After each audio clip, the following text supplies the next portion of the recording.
Berikutnya akan kita lanjutkan bahasan tentang business intelligence, tetapi untuk menjawab sebuah pertanyaan. Karena kadang-kadang ada yang mempertanyakan, apakah BI ini merupakan sebuah teknologi, sebuah konsep, atau sebuah arsitektur tentang sebuah sistem. Nah, BI lebih dipandang sebagai sebuah konsep dibandingkan teknologi secara umum. Karena apa? Karena tujuan dari BI adalah untuk membantu dunia bisnis dengan membawa data dari kumpulan jangka panjang masa lalu, kemudian melakukan operasi terhadap data tersebut sehingga mudah untuk dianalisis, dan juga menyediakan seperangkat tools yang memberikan pengguna kemampuan yang lebih.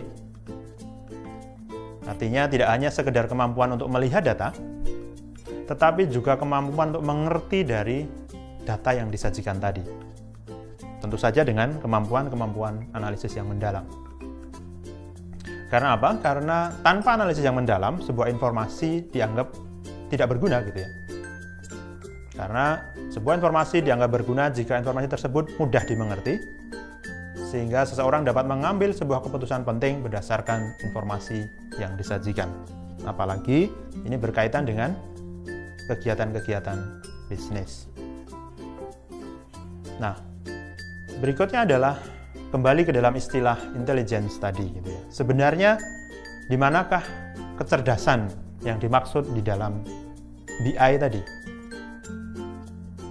Secara umum, BI merupakan istilah yang digunakan untuk menggambarkan secara komprehensif, kohesif, dan terintegrasi dari seperangkat tools dan proses yang dapat digunakan untuk mengcapture data transaksi, kemudian mengumpulkan ke dalam sebuah struktur data warehouse yang terintegrasi, menyimpan dan menganalisis data dengan tujuan untuk menghasilkan dan menampilkan informasi yang bermanfaat untuk pengambilan keputusan bisnis. Penggunaan istilah kecerdasan atau intelligence itu mengacu kepada kemampuan belajar dan memahami fakta-fakta tentang lingkungan bisnisnya. Ingat, ini menjadi poin penting dari istilah intelijen ini, bahwa business intelligence ini berkaitan dengan kemampuan belajar dan memahami fakta tentang lingkungan bisnis. Belajarnya dari mana? Dari data yang sudah dikumpulkan. BI juga dapat dikatakan sebagai sebuah framework yang memungkinkan lingkungan bisnis mengubah data yang mereka miliki menjadi informasi. Informasi menjadi pengetahuan dan pengetahuan menjadi kearifan untuk membantu pengambilan keputusan yang lebih efektif dan efisien. BI memiliki kemampuan untuk mempengaruhi budaya perusahaan dengan membuat sebuah kearifan bisnis, tentu saja dari analisis data yang ada, yang merupakan keputusan-keputusan yang diambil dari akumulasi pengetahuan berbasis kepada data histori dari perusahaan dan mendistribusikan kepada semua komponen di dalam perusahaan. Nah, setelah bahasan-bahasan tentang definisi operasional, maka kenapa kita belajar business intelligence? Nah, kita lihat apakah ada manfaatnya business intelligence tadi. Secara umum, perusahaan menggunakan BI untuk memperoleh lebih dalam lagi mengenai segala informasi yang berhubungan dengan kinerja bisnisnya. Hal ini digunakan untuk memahami, meningkatkan kinerja, efisiensi penganggaran biaya, dan tentu saja mengidentifikasi peluang bisnis baru. Kalau kemudian kita list beberapa manfaat dari business intelligence, misalnya antara lain analisa dalam perilaku konsumen, pola pembelian, dan tren penjualan. Misalnya ini dilakukan di supermarket. Kemudian mengukur, melacak, dan memprediksi penjualan dan kinerja keuangan berdasarkan transaksi masa lalu. Penganggaran, perencanaan keuangan, dan peramalan terkait budgeting. Mengetahui kinerja kegiatan permasaran, bisa dianalisis berdasarkan area, berdasarkan waktu, berdasarkan kelompok barang misalnya. Kemudian optimalisasi proses dan kinerja operasional perusahaan, meningkatkan efektivitas pengiriman dan pasokan barang, karena bisa dianalisis dari transaksi-transaksi pengiriman masa lalu. Kemudian analisa tentang customer relationship management.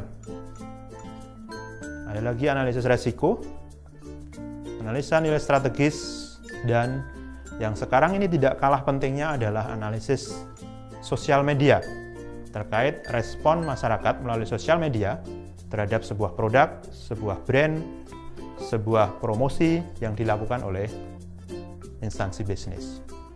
Baik, akan kita lanjutkan pembahasan kali ini dengan layer-layer dalam arsitektur bisnis intelijen.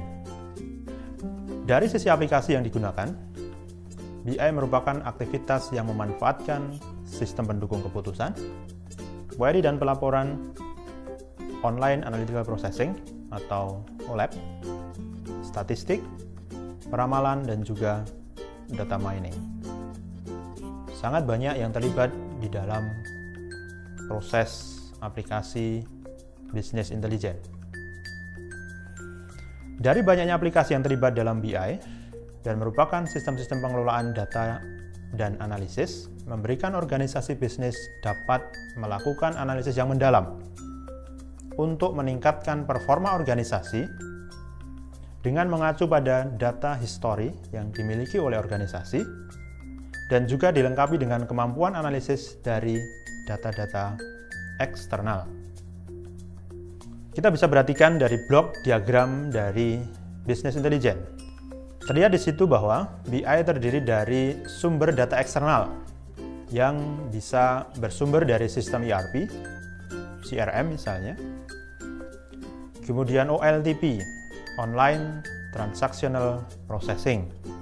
Ini merupakan sebuah sistem operasional yang biasanya digunakan untuk operasional harian organisasi. Kemudian di dalam kelompok integrasi data dan aplikasi menggunakan ETL, extract, transform, dan load. Yang berikutnya adalah layer dari data warehouse. Yang ini merupakan kumpulan dari ekstraksi informasi dan data tadi, baik dari sumber eksternal maupun dari data-data yang diperoleh dari internal organisasi bisnisnya.